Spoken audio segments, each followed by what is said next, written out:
Hello, everyone. Welcome to a panel on the markets in crypto assets regulation. That's the latest effort of the European Union to put crypto assets on the next level, create legal certainty. And for that reason, we brought together a distinguished panel of policymakers, regulators, industry experts to discuss this important issue. And I would like to introduce you to our panel today. First, John Isaacson, he's the policy officer of the digital finance unit that is responsible for the creation and the drafting of MiCAR. Then we have Stefan Berger, who's a member of the European Parliament. He's a member also of the European Parliament's Committee for Economic Affairs, and he's the rapporteur of the MiCAR proposal in the Parliament. Then we have May Santamaria. She's the lead on the work of the Irish government of the Republic of Ireland on MiCAR, and therefore in the working group of the council dealing with this issue. Then we have Jens Hachmeister, who's managing director at Deutsche Börse Group, who's responsible for new markets and digitalization in the company. Last but not least, we have Lynn McConnell, who's the head of compliance for the UK of Binance. And I want to welcome you all. Thanks for taking the time. And again, for the audience, if you have any questions, please post them into the Q&A session. We'll try to incorporate them into the panel. And to start today, I would like to hand over to John Isaacson. John, please give us your perspective of the European Commission and why you actually drafted MiCAR, where you think it will improve the economy at European level and where we're heading with it. So floor is yours, John. Thank you very much. Am I coming through clearly? A bit louder would be nice. Okay, I'll speak louder. Perfect. Thank you. So yeah, MiCAR came out, as you all know, in September as part of the digital finance package. And here we have the 4 pillars where we see digital finance needs improving. And MiCAR fits squarely into making sure that we have an EU regulatory framework that allows for innovation. And the pilot regime and the markets in crypto assets regulation is the first legislative proposals where we try to make sure that we can promote the use of crypto assets and especially the underlying blockchain, because blockchains, as you know, has been identified as a foundational technology by the European Commission for quite some years, and it's impossible to differentiate the two. You have to take an interest in crypto assets to promote the use of blockchain. And as Robert rightly said, the main objective of MiCAR is to create legal certainty, which is something we heard continuously from the industry, that in order to actually promote investments in this area and to know what you're actually dealing with, you as an innovator need legal certainty to know where does my crypto asset fit within legislation. We want to support innovation and of course create the right levels of consumer protection and market integrity, because these were the major failings that we saw and continue to see in the market. And then, of course, we also have this added element of financial stability with the emergence of stablecoin. It really fueled the interest in getting appropriate legislation in place. And at the same time, I just want to quickly mention also the pilot regime, because we also want to cover the full spectrum. So we can't have only promotion of crypto assets that are outside existing financial legislation, but we also want to make sure that existing financial instruments, if deemed beneficial, can be tokenized, and that our legislation also does not present obstacles to that, which is why we have the pilot. But for the MiCAR, the interest is really to look at a new market that we saw a growing interest, and to consider that in order to actually make this grow even further, We think that consumers need to be protected. We think that companies need to know that when they apply the rules, they will be the same across the union to allow them to scale.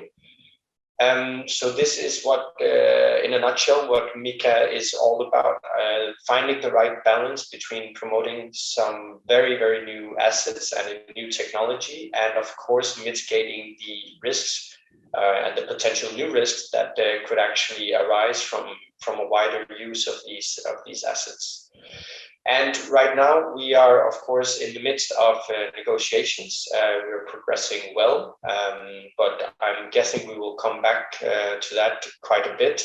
I think it is important to highlight that, in general, both the Council and us are in agreement about the main objectives of MiCAR that I just mentioned.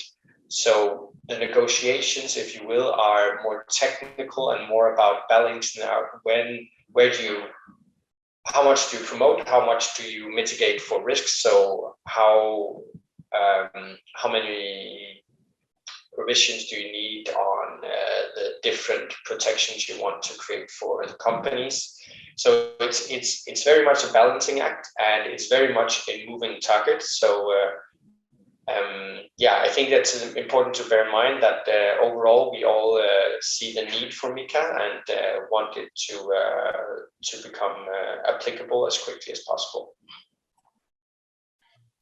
Thank you, John, for this intro. As we today have two representatives of the Parliament and the Council here, I would like to hand over to Stefan Berger, who's the rapporteur in the European Parliament and responsible for the drafting of the response of the European Parliament.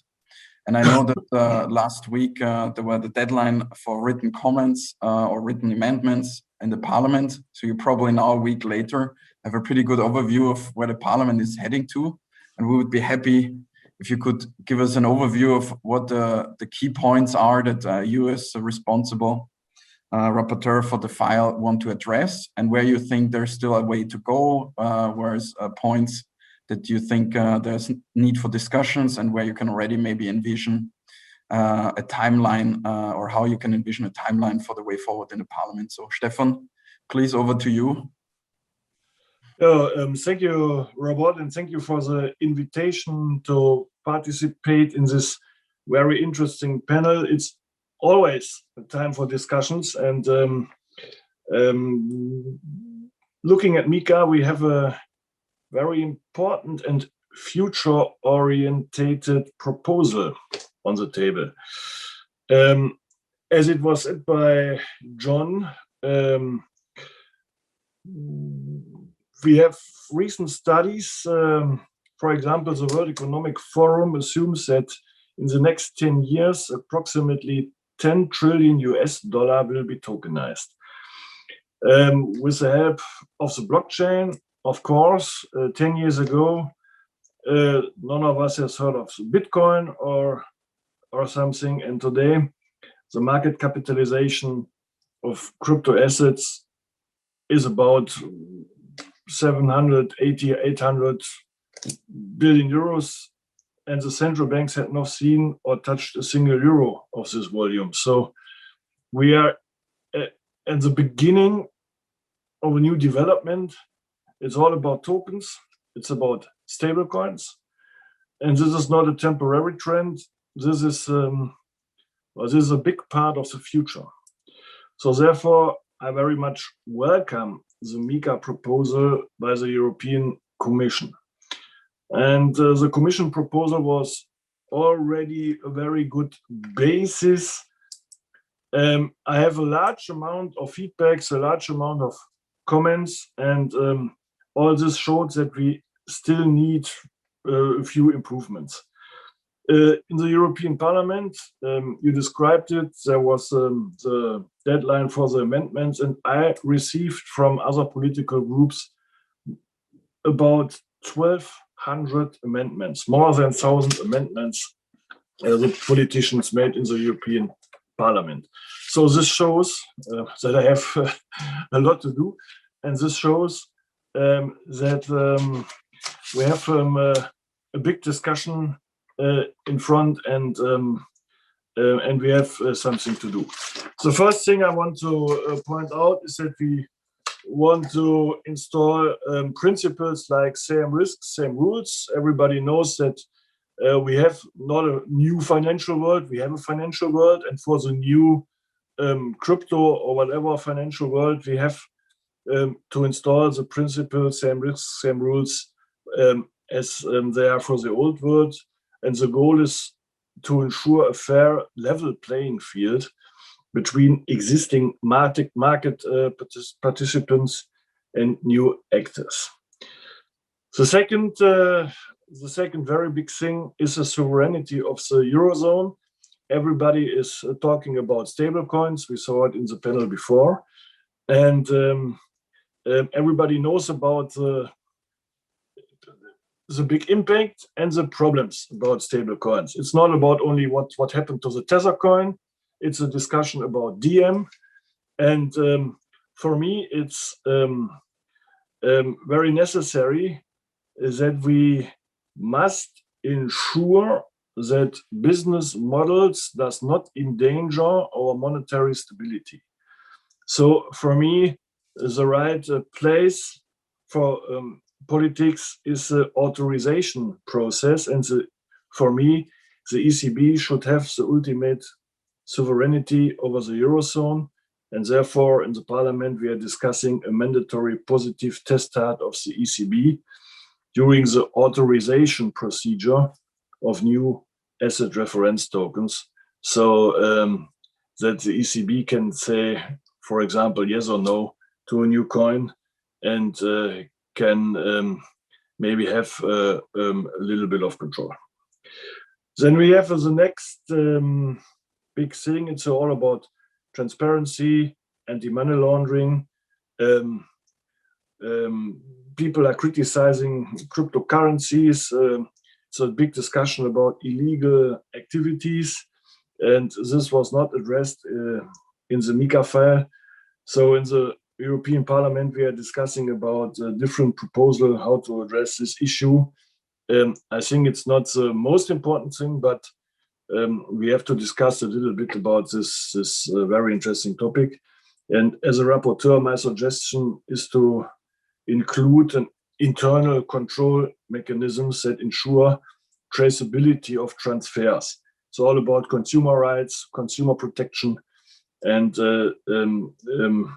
it's all about anti-money laundering and counterterrorism financing.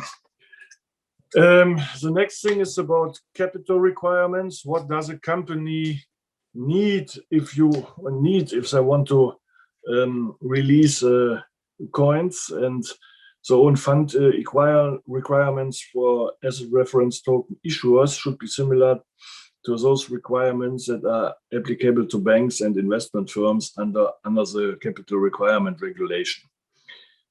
So we need a level playing field.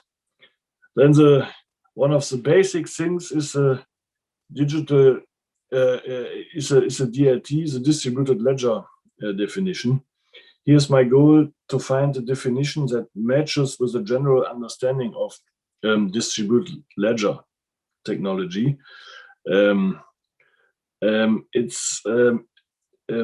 We have crypto asset like Ethereum, and Ethereum would not fall under the Commission definition because Ethereum is not really encrypted. So we have some definition discussions, what should fall under MiCAR and what not. We have a definition of utility tokens. When is a token a utility token? When does it need regulated by MiCAR, or when not, or if not? So for me, it's a definition. If a token have a digital access to fungible goods or services, then we need financial regulation under MiCAR. Then we have some ecological points. As you can imagine, we have a big debate about the Bitcoin and the things in China and the energy. And maybe we have some suggestions about ecological aspects, but these are not the main aspects, because I know that we cannot regulate the energy use in for example, USA or something. But I think this debate is a little bit necessary. So these are, for me, the main points. We can talk about everything, and because of the big amount of amendments, over 1,000, 1,100, 1,200, I think we need some time. I'm not sure that we can end the process or the negotiation process until the summer. I think we need it until September, and then we can negotiate with the European Council and finish it in this year. Okay, thank you. Thank you, Stefan, for this thorough overview. And as a member of the Council working group working on MiCAR, I would like to hand over to May as a representative of the Republic of Ireland to give us your perspective on the Council works and how Ireland is perceiving that, and maybe also already what Stefan said. So please, floor is yours. Can you hear me okay? Yes. Fantastic. Thanks for that intro. Listen, I think both Jan and Stefan have obviously given a very good and wide overview already of the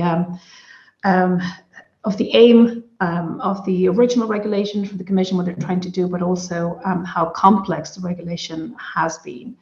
So I will not reiterate certainly the I think it's a joint interest clearly from all of us to really make sure that we bring legal certainty on cryptocurrencies, crypto assets, and blockchain to the table, but also that we could do it in such a way that we support innovation and we protect our consumers. I think that's certainly a trio of wishes absolutely shared by anyone around the table. I thought it might be of interest maybe for those who have tuned in to this webinar this morning, and also following on the very super interesting discussion just before us. Maybe I'll give you a little bit of color and background around the process. This was a brand new regulation, not even a directive, so a regulation. It was brought in September, as you know, as part of the digital finance package. Just step back for a bit and just try to imagine the complexity of what we've had to deal with and doing it 100% remotely. So how do you get two people only from each member state to tune in virtually through very long sessions to discuss a very complex topic, not only in terms of technology, but also because it touched on principles of payments, retail payments, EMD2, PSD2, but also MiFID, prospective regulations, consumer protections, market abuse, super technical. And having been done 100%, I think, virtually, it's no feat and something that I think both the German and the Portuguese presidency should definitely be praised, because it's certainly a very challenging 9 months. So considering how difficult the process actually was for the last 9 months, I do think that we're looking now a compromise text, and Robert, we talked about timing and providing an update. So just to let you know, just last night, we all received one final compromise text by the Portuguese presidency, and we pretty much have 48 hours to have a very good review of that. So the minute that this webinar is finished, I'll be off on MiCAR, focusing on MiCAR Safe for nothing else for the next 48 hours. But I wanted to highlight this because I said the process has been challenging. It doesn't mean, by no means, despite the complexity of the topic, if anything, has really focused everyone's intentions and mind to really deliver something that we could work on and certainly put to the table for general agreement to the ECOFIN later this month. That's really fast when you consider we have 23 articles, 300 odd pages just from the main text alone to go through. It's important though, because I also wanted to say we all want perfect. Yeah, we would all like to have the perfect regulation that makes sure that it provides both the legal certainty, that from a governance perspective, we provide sound governance, making sure that we have the right consumer protection in place. Will this be perfect? It might not be perfect. However, I do think that it's better to have something that is workable and at least actually provides solid framework to make sure that when we come to the financial stability, the monetary sovereignty, and the consumer protections concerns that all member states have brought to the table, that we at least do have solid foundational principles to work on that. And I do think that the compromise text is certainly trying to achieve that. I also wanted to bring to the attention that, and I think Stefan definitely mentioned that, is it's something new. We've all looked particularly at the Title II type of the assets, the utility tokens, that kind of new digital asset that feels kind of new. But at the end of the day, there is certainly an understanding amongst all of us that it's the same type of financial business risk, that same principles should apply. So just because it uses different technology, if we're talking about an asset that has a financial nature of it, I think we pretty much all agree that that should be following a framework. And if it doesn't fall under current financial instruments regulation, then there should be a place for it within MiCAR. And the last point I wanted to say as well is that in relation to the energy efficient discussions we've had or been having in the past, I do concur with Stefan that it would be great to have done, or maybe we should be looking to do something as well to make sure that concerns when it comes to the energy footprint of blockchain technology could be dealt with. But the MiCAR is not a technology regulation; it's a financial instrument regulation. We don't have at high level either any requirements for example, for the energy consumption of ATMs. I think I was recently looking at a graph that showed the top 100 banks in the world's ATMs alone could consume 3 times the size of Bitcoin. So there's always a point of, I think, perspective and balance, and these are both words that both Stefan and Jan have mentioned already in their interactions. So what I would say is, I do think we need to consider the perspective and the relevance of MiCAR in the context of the European market, but also in the context of the objective that it's trying to achieve as part of the digital finance package. Thank you, May, for this perspective. I would like to hand over to Jens now to give the perspective on behalf of the financial market infrastructure community. So Jens, yeah, floor is yours. Thank you, Robert. Can you hear me okay? Yes, we can. Okay, so yeah, thank you, Robert, again, and welcome from my side. Yeah, I've prepared a lot of notes, and most of or a lot of the things which are in my notes have been said by Jan, by Stefan, and May already. But let me start with expressing our deep appreciation for all the people involved in the digital finance package and MiCAR. And really, I think it at least from our point of view, it has been clearly a challenge to take us to this point. And I think May mentioned it. We are talking about new regulation. We are talking about uncharted territory, and I come to that in a minute. This clearly is a challenge. And we as Deutsche Börse believe that this first attempt to grab a regulation on a European scale is a very good first shot, so to say. From a financial market infrastructure perspective, we clearly support the overall chosen approach towards a clear and comprehensive regulatory framework across Europe. And Jan has mentioned it.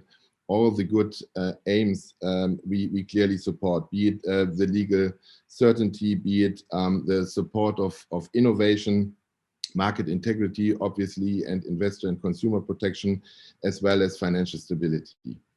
And having said this, for us as a financial market infrastructure, regulatory frames are especially important when investing and building market infrastructure, because market infrastructure investments are typically huge in size and are there to stay for a while, and therefore we need these foundation to build business models, and but by the way, not only us, but as well our clients. Second, I think it is important to trust and to build trust in crypto assets and the underlying technology. And last but not least, to prevent the next level of fragmentation, because this technology is there to span broader than individual economies. And if we don't come up with a comprehensive framework, then we probably fall into the same trap as with some of the existing infrastructure we have built over the last decades. So in our view, crypto assets are the backbone of finally a tokenized economy. Therefore, it's critically important that we are taking this step now from a regulation point of view. And these aspects have been mentioned as well. The aspect of digital financial instruments, which is where not only MiCAR but as well MiFID II is the basis for, and MiCAR with the reference to MiFID II for digital and dematerialized financial instrument is an important aspect for us. Obviously, the unlocking of alternative asset classes is another, in our view, important aspect to the regulation, to the framework. And payment has been mentioned already and extensively discussed in the previous panel.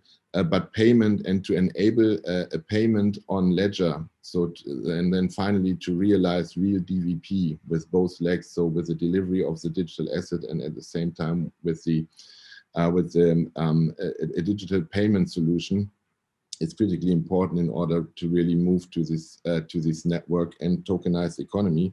And then obviously you have the latest developments around new tokens emerging, be it NFTs, etc. So the question is, and I think May has pointed out, perfect versus workable. So and a first start. Clearly, the challenge will be, and coming to that, is once this regulation is into force, is it fit for purpose? Let me put it this way. So I'd really like to start from a practitioner point of view, like to start the discussion a bit from the question with this kind of first workable version of it. Is it fit for purpose? Is it future proof? Yeah, and is it flexible enough for what we need to, or what we want to achieve? Because I think that the challenge will be that we are entering, and I've mentioned, uncharted territory. And uncharted territory, by definition, means that probably if we are in wildlife, we meet a lot of new species which we haven't met before. No? And the question is, finally, what is our approach to these new species? And MiCAR, if you take a step back, is really the approach to kind of come up with a directory for all these species. And then we have tried to put the first set of species in this directory, the species we know, and probably those who we are most afraid of. Taking, for example, Libra as being one of the trigger to really to MiCAR as we have it right now. And the question is, for me, if you stay in this picture, is our approach towards a directory which we update every couple of years, is it the right approach to tackle a species and colorful or broadness of species in this new wildlife and uncharted territory which is emerging every day? So the question is, the first thing is, can we align speed in a proper way? with this kind of workable approach. The second thing probably is, how do we deal with species which transform? Yeah. So meaning you start as a utility token, you add, for example, you add a payment smart contract to it, then all of a sudden you need to reclassify. And the third thing is, even if we do the good approach throughout the EU, yeah, and the comprehensive approach, the question is then, how do we deal with species which leave our territory, our uncharted territory, and enter another territory with a different taxonomy? So meaning, to be a bit provocative, per definition, and this is probably inherent to the approach, every type of taxonomy, and even MiCAR, will to a certain extent be a bit outdated and incomplete at the moment it is set into force. Yeah? And the question is, or from our point of view, that in order to achieve all the good things, like to be this room for innovation, to create the level playing field, which Stefan alluded to, the question is really, what is the best approach to not kind of prevent all the good things, but at the same time to create this kind of broad rails under which this development can take place, meaning and the 1,200 comments is probably a good kind of proof point here, that we not end up into a detailed descriptive regulation, because per definition we will not be able to describe all the species in wildlife there, but to move towards a risk-based, yeah, and principle-based regulation, because this then really opens up the space to really keep up with the speed of technological development. And with that thought, I would leave it for now as an intro, Robert. Thanks, Jens. That's a very nice thought to end, actually. And on exactly that note, I would like to hand over to Lynn to present her views on MiCAR. So please, Lynn, the floor is yours. Thank you. I'd like to start off as Blockchain for Europe. We'd like to convey 4 messages when it comes to future-proofing regulation for crypto assets and crypto asset service providers. First of all, the functions and features of a token make a big difference, and we should not settle for regulation that ignores them.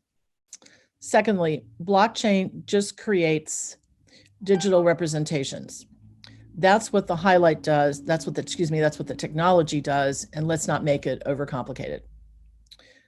Third, we should focus on easy examples like sneakers and loyalty points. They should not get treated differently just because they're on a blockchain. Fourth, harmonization, not fragmentation. All of Europe should treat crypto assets, once properly defined, in the same manner. Based on the developments in the Parliament and the Council that we've seen, we've identified a number of issues that contradict some of these 4 principles. We'd like to summarize those. First, we're striving to reduce complexity in MiCA overall, and we wish to promote harmonization, not fragmentation, in supporting this legislation. The latest proposals in the Council have resulted in increased complexity in the text, which has led to reduced legal certainty for businesses operating the space. Second, we're seeking to exclude non-fungible tokens, NFTs, from the legislation. Furthermore, crypto assets that are not listed with an exchange should be excluded from MiCA. MiCA should make a distinction between crypto assets that are financial in nature versus those that are not. Consequently, the latter could be exempt from the scope of Title V. This should be achieved through a specific exemption of crypto assets that are not admitted to trading within the EU. Crypto assets that do not fit this criterion do not present the same risk for users and the financial system, and therefore should be excluded based on this same risk, same rules approach that was mentioned earlier. Third, there's an issue of stablecoins, which is a significant one for both regulators and consumers. As a class, stablecoins are beneficial for remittances and cross-border transfers. As an industry, we find it important for provisions on stablecoins to permit flexible structuring of activities. Retail customers of crypto asset exchanges need access to reliable and securely structured stablecoins to use in trading on a routine basis, as they allow customers to move into a less volatile instrument to reduce market risk in their ongoing trading activities. Finally, as intended by all involved parties, it should be clarified that DeFi, decentralized finance, is excluded from the scope of MiCA. This is a new and very rapidly developing area of digital finance with a lot of scope for innovation. We believe that including DeFi into MiCA will be too restrictive for this very early stage of development, as the current legislative text contains requirements for listing a token that could be too burdensome on the market entrants. Overall, we at Blockchain for Europe fully support regulation that protects consumers while fostering innovation and enabling cost-effective implementation. If we manage to achieve this, Europe will be able to take a leadership role in the crypto asset space globally. Thank you, Robert. I'll turn it back to you. Thanks for the intro or the overview, Lynn. And we actually already received some questions from the audience, and I would like to pick up one that seemed very timely on this.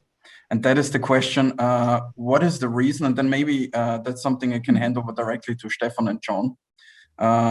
What is the reason for including AML specific rulings to MiCAR, as well as questions about environmental rules? How would that work? Could that work? Or is this more of a debate that will lead then later on into the expected AML update? I think it's scheduled for July. Maybe first John and then Stefan.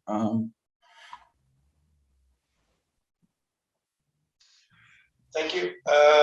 Well, if you ask me, they should not be included in MiCA. We have a horizontal AML framework we apply to all financial services legislation, which MiCA will be.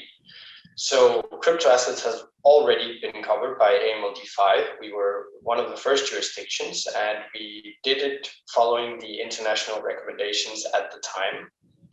Which then were focusing mainly on the on and off ramps of crypto. So you have the fiat to crypto exchanges, you have the custodian wallet providers, which are still the key points to actually do AML checks in the system as it stands today. Now, with updates in the international recommendations, of course, Europe needs to update as well. The way we've done this is that we have already prepared the groundwork for the updated AML framework, in the sense that we have enlarged the scope of crypto asset service providers, that it is in line with the definition of a virtual asset service provider. Now, that doesn't mean that they always have to be the same, because MiCA is a financial services framework. It's not an AML framework. So there might be further entities that should be in scope of virtual asset service providers under the FATF, but that would then need to be implemented in the upcoming AMLR. So MiCA, even though we have some requirements that will also go a long way to help with AML, we don't have the substantive AML obligations in MiCA. They will come from AMLR and apply to everything in MiCA. So I think that's the way that it should be, because I think taking crypto assets, pulling them into financial services, setting rules for them, but continuing to treat them like they're something more dangerous will be counterproductive. And it's very, very difficult right now to get actual numbers, but the fact remains that crypto assets, of course, can be used for illicit activities, but so can the existing financial system very much. So we need to have this, as Mai said, with the environmental aspect, we need to keep our perspective. And the recent numbers that we've had through the FATF vary from 1 to 15, with 15 being highly unlikely as a percentage of illicit transactions. If you just consider the amount of transactions that only take place on the exchanges, so they're simply trades, the the more likely number is that it's a very, very low percentage of all Bitcoin transactions, for example, that are actually used for illicit activity. And then let's not forget that you can actually trace this. So unlike cash, you have a direct access to the blockchain. It might not take 1 or 2 transactions for someone to get caught, but eventually they will be if we actually build around the possibilities of this technology. For environmental, I think definitely we at the Commission should focus on it, not in MiCAR. I think we've already alluded to what we would do in the sustainable finance strategy. So we need to promote investments in DLT and blockchains that is less energy, that use less energy. And I think that is something with the focus that is there right now. I actually see that industry will use this as something to compete against each other with. I mean, most newer blockchains use very different validation mechanisms. They are much more energy efficient than Bitcoin or some of the older ones. You also see, well, we've heard Ethereum wants to move to something else. When that will be, we don't know. But I think it's already becoming something that the issuers of coins that want to become the next protocol, want to become the next layer should be used in DeFi. They will need to focus on green because of the reputation that crypto assets have. And I think, as Mai mentioned, if we look at green, we need to look at all digitalization. We need to consider all of digital finance. And we've already included a focus on green data centers, which is basically where you would have to go in the end. So I think they should be kept separate. We should, of course, have the right links from MiCAR to these horizontal frameworks. But I think putting it directly in MiCAR will, again, talking about level playing field, I think that would be counterproductive. Thank you, John. Stefan, if you want to comment on that. Yes, a little bit. We have 2 questions. The first question was of anti-money laundering. And here I can agree, the Commission will build in the next time a very big system for AML. And so the only thing we need to do in MiCAR is to connect it with this new building system, new system which will be built, and then it's enough. But if we are thinking about customer protection, we have a little bit to do in this aspect, but not too much here, I can agree. The other thing is the ecological part. And as it was explained, we have a new kind of assets. We have a new development. And of course, we have a very big political debate about ecological aspects. And for me, in my opinion, the whole crypto world must have this discussion too. Because for me, it's senseless building assets on a non-ecological way. For me, it's senseless. So I do not want assets. Yeah? So I do not want blood diamonds, and I do not want assets which are developed by things we do not want. So I have amendments. Of course, you can imagine from the Greens, amendments which are dealing with a proof of work concept, as you imagine. And I think that we have to say some words to it. I agree that this is not the most important thing, and we cannot solve every problem because the next step is not the proof of work. We have proof of stake, we have proof of time, proof of space, proof of whatever.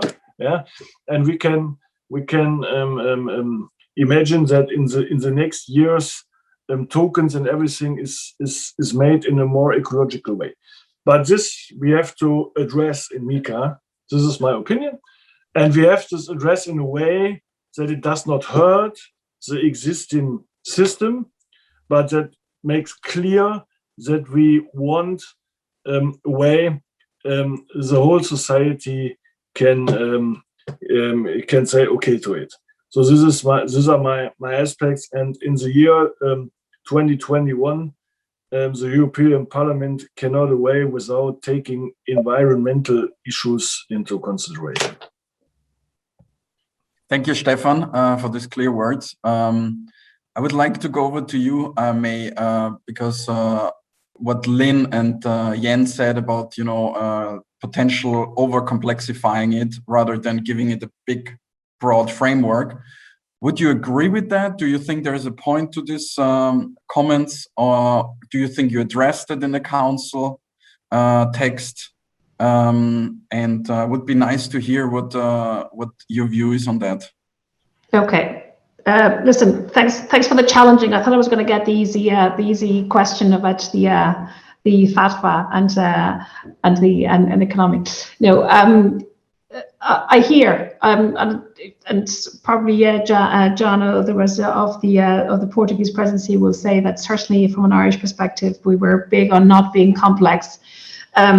We rather use wording and a regulation that is easy to apply and is easy to understand. In particularly, I think Lane, you mentioned, for example, NFTs. I can't preclude, because certainly I will not be sitting myself in ECOFIN and to see what the general approach was going to be, and I haven't sit down to read yet the latest or the final compromise text that came out last night. But certainly, I would say what I have seen and what I was comfortable reading is that if you stand back and you look at what has a financial substance to it, so pretty much what MiCAR is trying to do is if there's a financial aspect to it, it should be covered in MiCAR. And if there's no financial aspect to it, it shouldn't be there.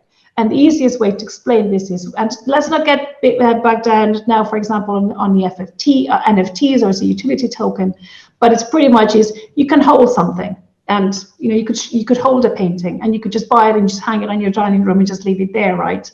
And you could have those paintings, and then you could maybe have, if there was a secondary market of sorts for those paintings, which is not an auction house, you go, hold on a second, there's a financial aspect to that. And that is a very simple way to look at it in terms of the business, or sorry, we should have financial nature to it. It should have a financial regulation to it. Okay. Now, in the case of NFTs, you could have an NFT. Like, what is the difference between an NFT and a vintage car? Yeah, or a Banksy that you could actually buy. I mean, we understand that, and I think MiCAR has been really clear to say is if they're currently already real life services and goods that are actually out there, just a digital representation of that, it's not just a financial aspect to it. Now, if you start trading on that, hold on a second, then we're talking about a different thing, because trading effectively is you're doing it for a reason, which is most likely for a cost versus an income trade-off. So from that perspective, I think that that MiCAR got a really good place to make sure that only crypto assets related transactions and those who actually facilitated transactions, whether it be in the CASPs, in the crypto asset service providers, are actually covered in the scope of MiCAR. So I think I'm comfortable enough to say that we got to that point. And in reducing complexity, I think humongous amount of effort were put forward in the last couple of months between the member states and the Portuguese presidency to make sure that complexity was reduced. And I do think that, as I said, the very last that I saw, we move forward with a more overall yet inclusive, but including the right thing, as I said, from a financial aspect in MiCAR. And I do hope that that's what comes through and it's approved by the member states, if due, obviously, later this month. I hope that answers at high level, Robert and Lynn. Thanks, May. That was very helpful. Jens, from your perspective, if you look at MiCAR, and you've probably seen also the latest discussions and texts, if you would outline one thing that you think could be counterproductive to all the achievements that seemingly we're all trying to get to, what would that be? Or do you think we're on the right track? Or do you think that, for example, when we're looking at stable coins, that we're maybe going too far? Or is it right? Is it exactly right? Or should we even be stricter on that? That's a pretty broad question, Robert. And before I answer that, let me a bit echo what May said. I think in our view, the financial aspect is important for really assessing whether a crypto asset will fall under existing regulation in financial market, be it MiFID II, be it CSDR, etc., and or whether it is excluded. And by the way, I believe that yes, DeFi, to Lynn's point, is rapidly evolving, and I think it's crucially important to take a look. And in my view, we should rather embrace it in the regulation. We should rather embrace more than less of these new emerging animals. And in my view, still it does not restrict innovation because for me, and Stefan has pointed this out, it is about a level playing field. If you want to operate market infrastructure, be it central or decentral, you have to meet certain requirements. And once you meet the requirements, be it as an operator, be it as a market participant, or be it as a kind of financial or instrument or asset which is moved on markets, and May has rightfully said, especially when it comes to secondary markets, so to multilateral trading, then we are on a level playing field. And I think I cannot understand why there should be different level playing fields to the same markets. And in my view, market participant, and especially consumers and investors, they need the same level of protection if they act on markets of crypto assets compared to the traditional financial instrument we see. And this is regardless whether it is whether it is centrally operated or decentrally operated. And 1 point or 2 points on AML and the environmental aspects. I mean, AML and same KYC, it is a common standard in existing markets. And to me, you have to add to the equation the aspect of the market operator. So in the moment or at the point in time you have a market operator, then and you have a rule book and you have governance, yeah, then all of these aspects around AML, KYC, etc., these are no issues, because the market operator, be it a central market operator like a financial market infrastructure, or be it a decentral market operator somehow organized in a different way, but still a market operator, they should take care of these aspects. And once you have this sorted out, then you are on the same level playing field. Yeah. And on the last thing, environmental, and then I come to your question, Robert. Sorry. If you look, I always tend to segregate between the kind of retail and public space and enterprise solutions. And in enterprise solutions, the environmental aspect is not of that much importance, because the solutions we apply very much rely on private permissions network, on different types of not consensus mechanisms. We use things like notaries, etc. So very different approaches, which very much consider environmental or energy consumption in a very different manner. And by the way, I would see the same sensitivity to all new emerging solutions here, even in a public permission or in a retail consumer space. So to your point, I think two things. One is around the crypto asset service providers. I think this should be open up to existing regulated providers of market infrastructures. So the question is, to me, why should we apply for the next license even though we are operating already regulated markets under current regulations? So this would be one thing I would which strikes my mind. In the second, when it comes to stable coins, For me, it is about setting clear rules for issuance of a stable coins, having oversight, which applies. And I think if I got it right, then the ECB has been brought in as a kind of supervisor in that field, which again is to me the question of applying same business, same risks, same rules. Yeah, and this means same oversight, same regulations, same framework, same oversight. And in my view, once you have this clear set of rules and frame, then you can open it up to each and everyone who fulfills the requirements to be an issuer under this regulation and under this frame. And then you have your level playing field again.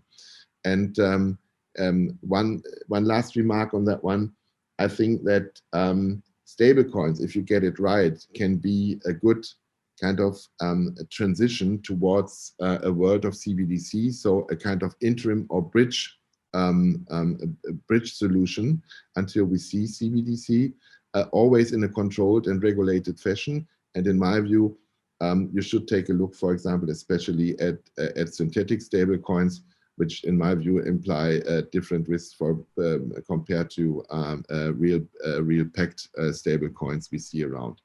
So these are a few thoughts here, Robert. Thanks, Jan, for this elaborate answer. Appreciate it.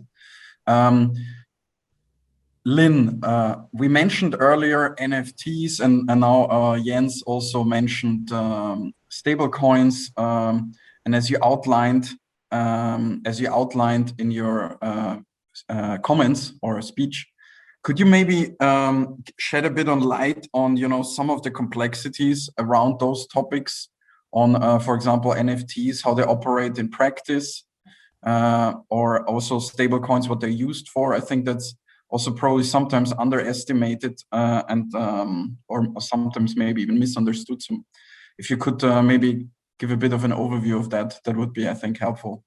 Okay. On the NFT front, we're trying to basically, we're kind of taking a view that a lot of the NFTs would be things like tokens for limited edition tennis shoes that Nike would put out, or tokens for personal services such as health club memberships or legal services. We think that NFTs are going to proliferate very broadly and not just be highly specialized, for example, as we were currently seeing in the art markets like Christie's, where we'll having very expensive auctions for unique digital representations of artwork, or digital artwork that's created uniquely for the NFT market. I think we're going to have NFTs become something that's much more widely usable. And I believe those are going to be covered by consumer protection regulation. So anything that covers a voucher, so a consumer protection regulation is going to cover that, dealing with companies and the way they deal with vouchers for consumers. So I think those are well-trod paths. They're well understood.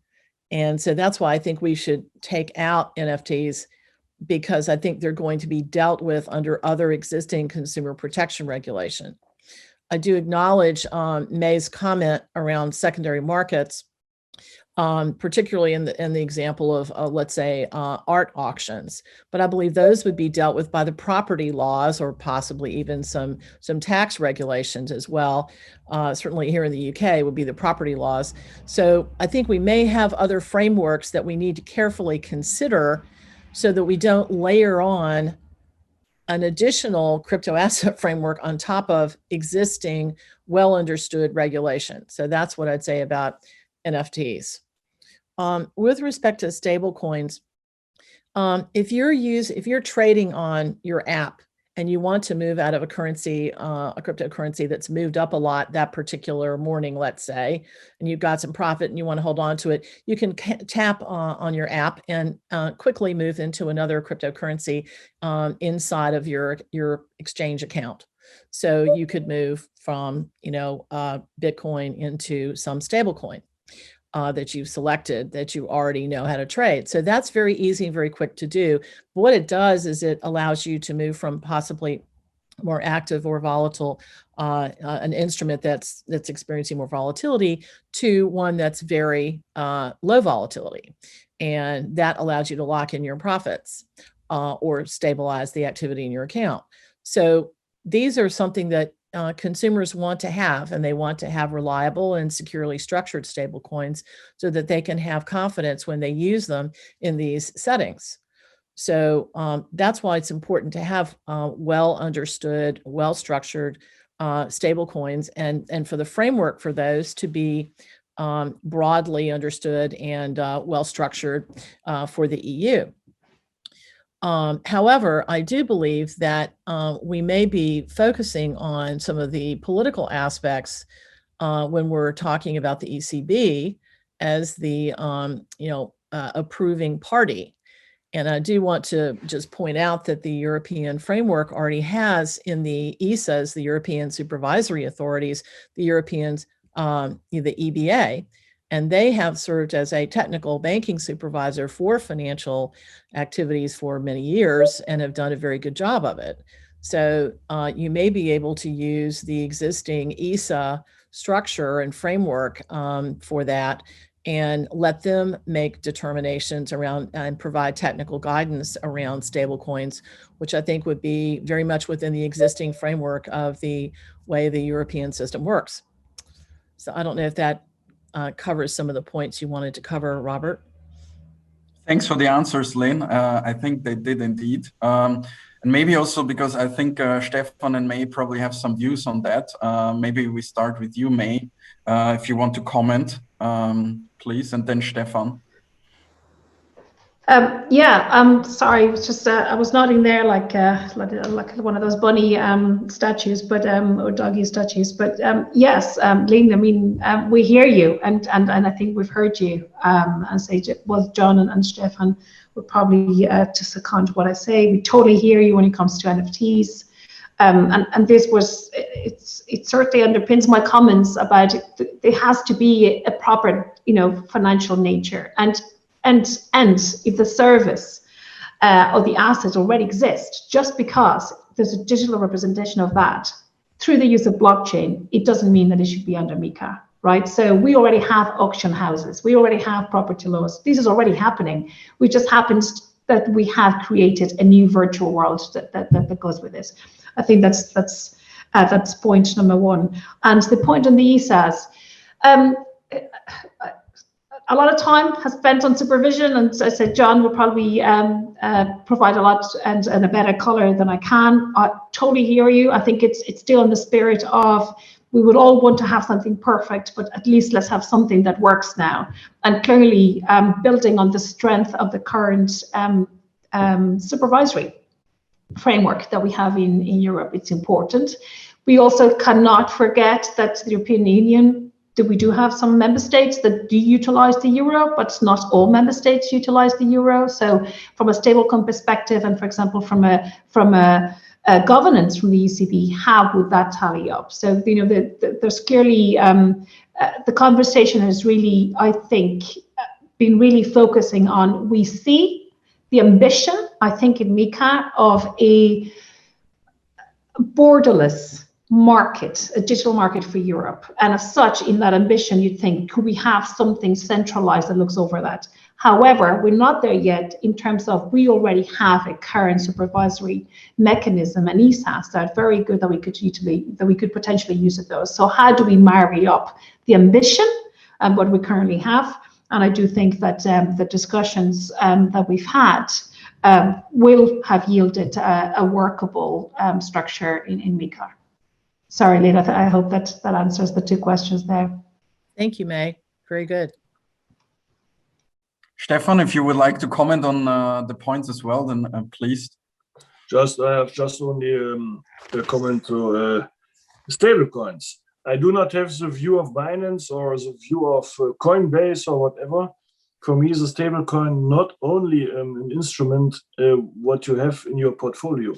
You can use it, of course, but for me, a stablecoin has another idea, and a stablecoin is not released for the idea for trading.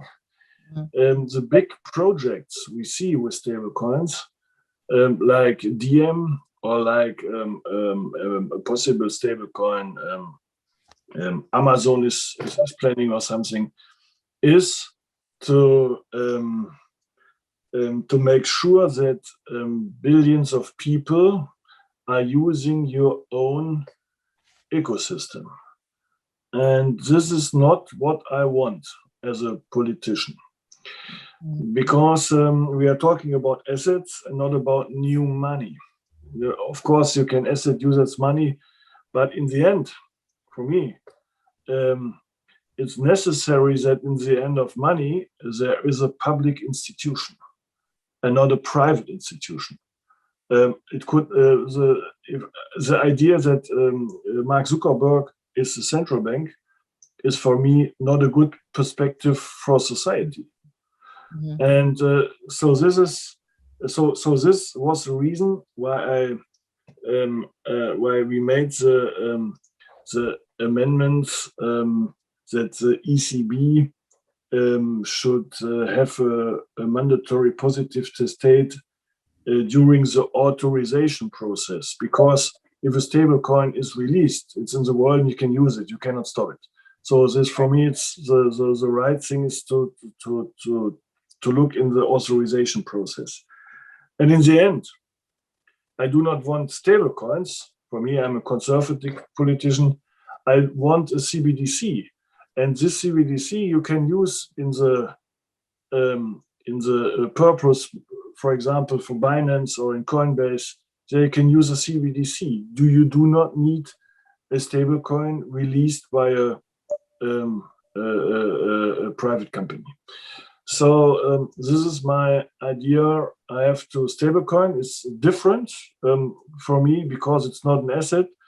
Stablecoin easily can change in new monetary sphere, and so we have to be very careful with it. So this is what I want to say to stablecoins.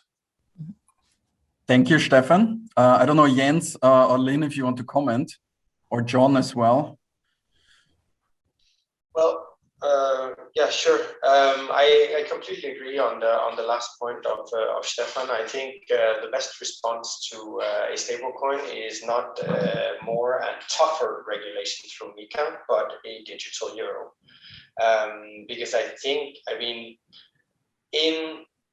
but then again, I think in the absence of a digital euro, which is where it kind of evolved, I think, I mean, as a European, I think what we do is, and also our line is that we regulate innovation in, not out.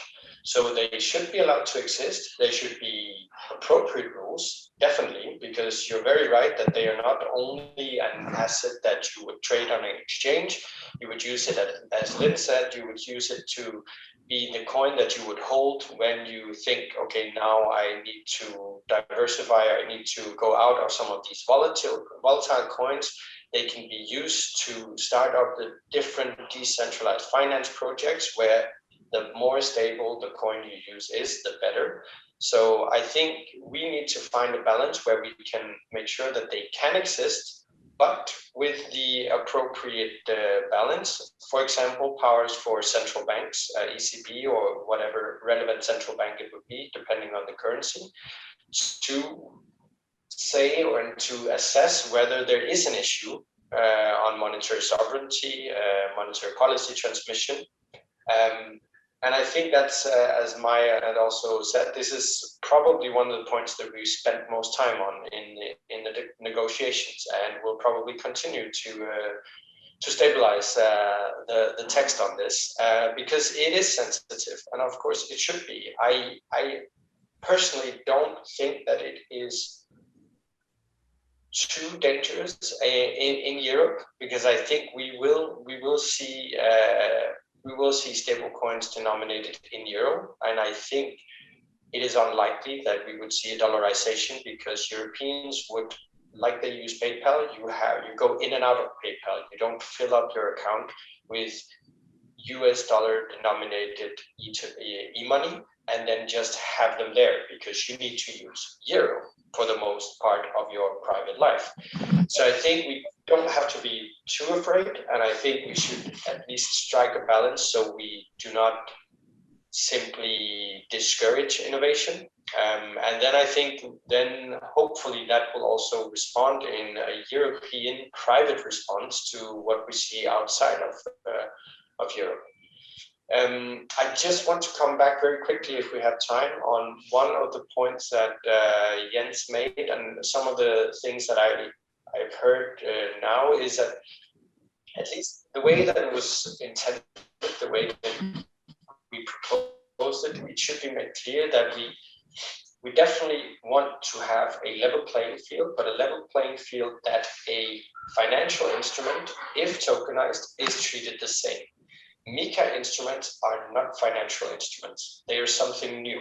They are something else, and they have from the beginning a very, very wide definition, both because of the FATF recommendations, but also because we didn't feel that we could usefully come up with a full taxonomy of crypto assets.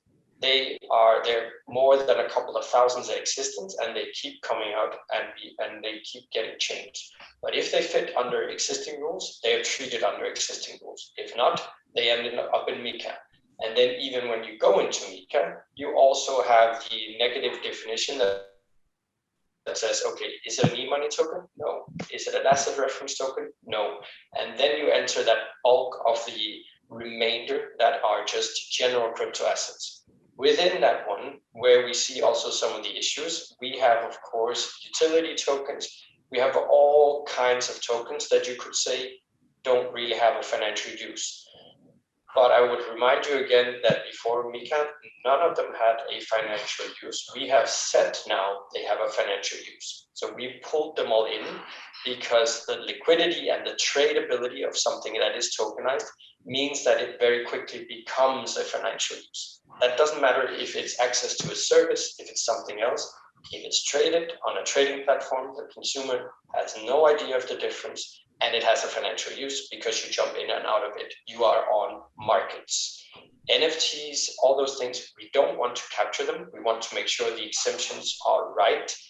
But also, I think here you have to consider that the additional rules that will come into place will not really target the issuer if they fall under an exception. The trading platform has the same rules regardless of the asset, the type of crypto asset they exchange. So I think there's a fine balance here, and in the end, it's technique. We've proposed that you say everything is in, because then you can monitor, and then you accept them. If there's clearly that this is not going to be traded, then it would never be captured by MiCAR, because then you would simply have it in a private network somewhere, and that's it. But you can't have it both ways, I would say, in the sense that you can't say something is a utility token, but what happens then when you start transferring it or you start trading it? Then, I mean, okay, it might be access to a service, but if it's traded, it's traded. So I think that's, and we don't have the final answer, but it's just to show that it's very, very tricky. But we erred on the side of saying, okay, we pull everything in, and we make sure we have the right exceptions to not target very, very small issuers with huge restrictions or requirements. You're on mute, Robert. Robert, you're on mute. You're on mute. Apologies. Thanks. Thanks, John. Unfortunately, we're coming slowly to an end of our discussion, so I would like to give the floor to each of you for one last time for your closing remarks. Maybe focusing, as the topic of this discussion was, what will be the impact of MiCAR? And looking at everything that you've seen, Jens, and that you heard also today, when you look at it, what is your expectation for MiCAR? What will be the impact for Europe? Will it change anything? Will it improve anything? Will it foster innovation? Or will it do something else? Maybe if you could start, that would be great.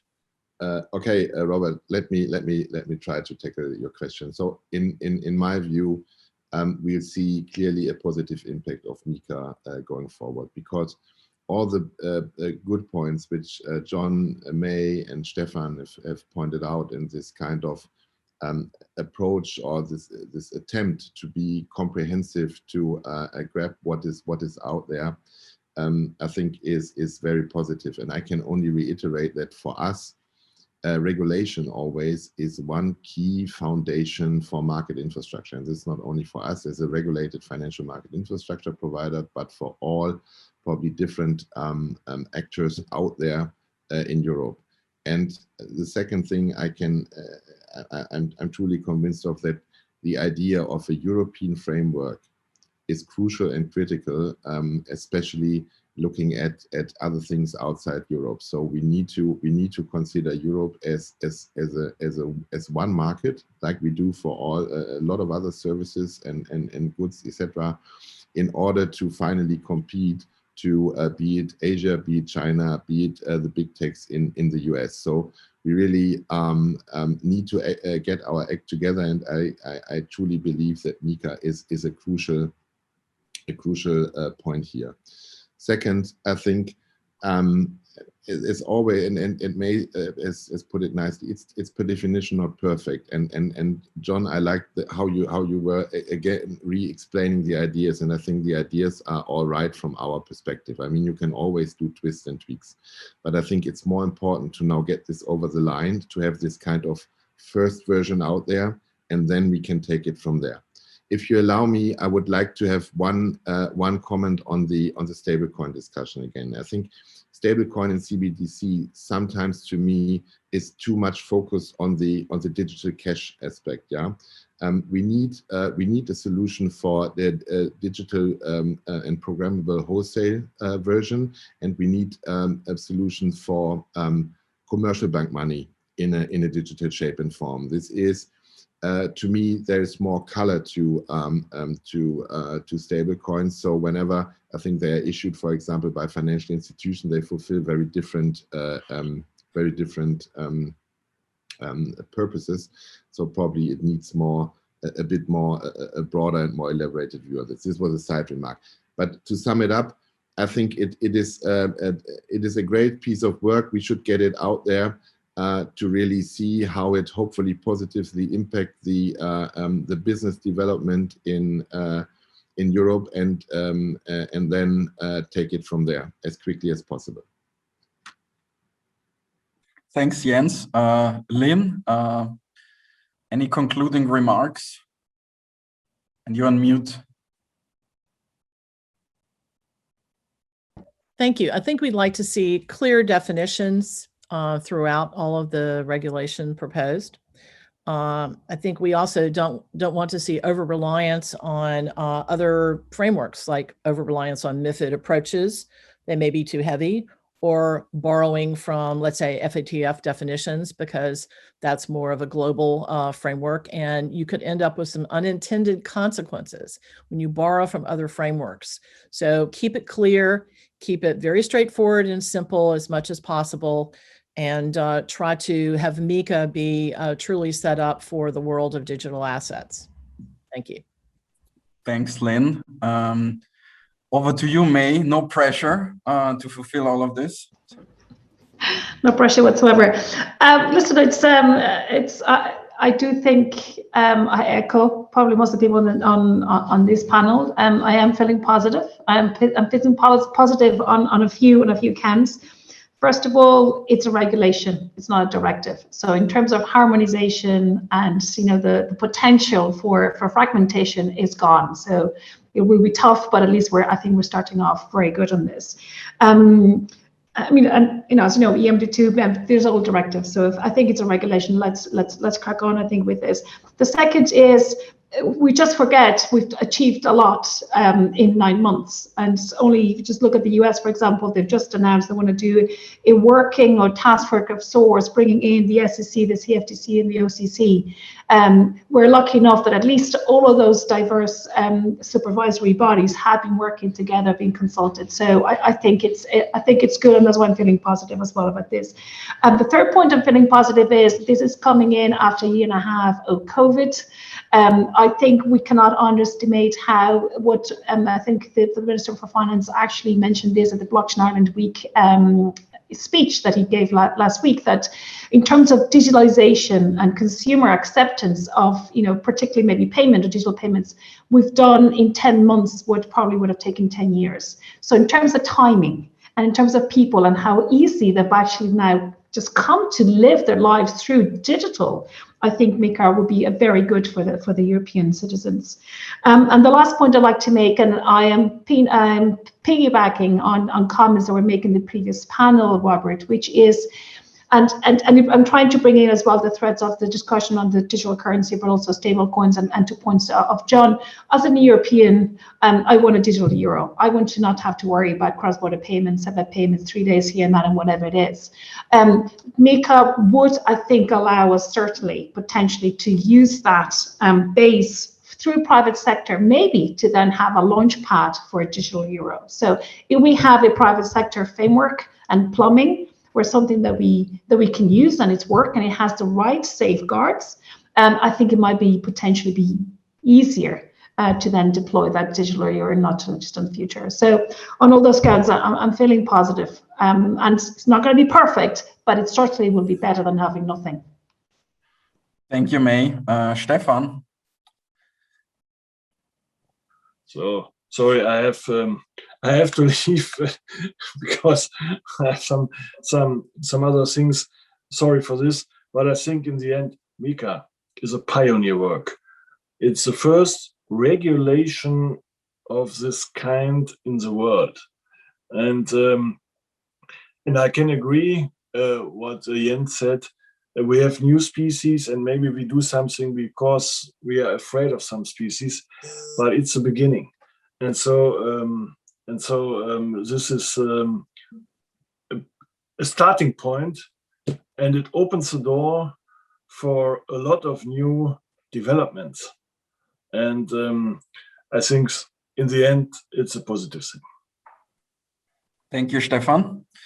And John, assuming, to make this more of a movie metaphor here, if this is the first part of the Avengers, what is the Commission planning for the next 2 or 3 episodes when it comes to crypto assets, blockchain applications, and where you want to guide us to? Very easy to answer, probably, but please give it a shot. No, I would say let's first get it out. And then I would say, following up on what Stefan and Maya and everyone mentioned, I think what we do have here, complex as it is we have a chance that we set the standard. So, I mean, we should not kid ourselves that most crypto asset trading and crypto asset markets are outside of Europe, but we do have a good track record for setting a standard for some consumer protection rules for the crypto asset exchanges. And I do very much hope that we can kind of influence other jurisdictions to take part and do the same. Then where we will go, I mean, I'm personally very keen on the DLT pilot.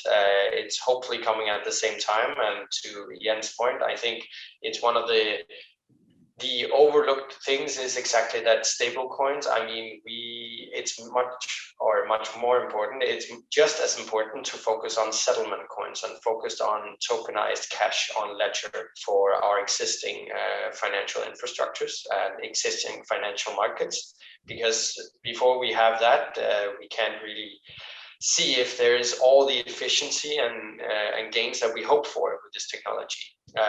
So I think it's important to remain as wide as we are, focusing on both MiCAR instruments and the ones that we already have. Thanks, John. And on this very positive note, I have to say, thank you all for joining. Thank you to the audience for listening in. We have a short lunch break, I think till 13:30, so like half an hour-ish, plus minus. And then we start with the afternoon sessions on interoperability and later on the stablecoins and the international role of the euro. So please stay with us. And again, thank you to my panel. That was super interesting. I hope the audience also enjoyed it. And and have a good lunch break. And for the ones that see us again. We see each other in around half an hour. So thank you, guys.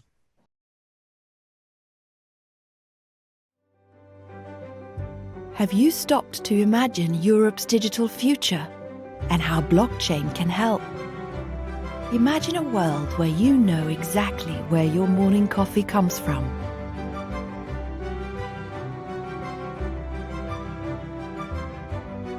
Where you can transact peer-to-peer without platform intermediaries. Where you can own and monetize your own data. Where you can share information about your identity, qualifications, and vaccinations in a way that protects your privacy. Where renewable energy can be traded between communities. Where companies can collaborate to create a better, greener future. And where the opportunities of the global economy are open to all. Imagine a world built on innovation, integrity, and empowerment. Imagine a world built on blockchain.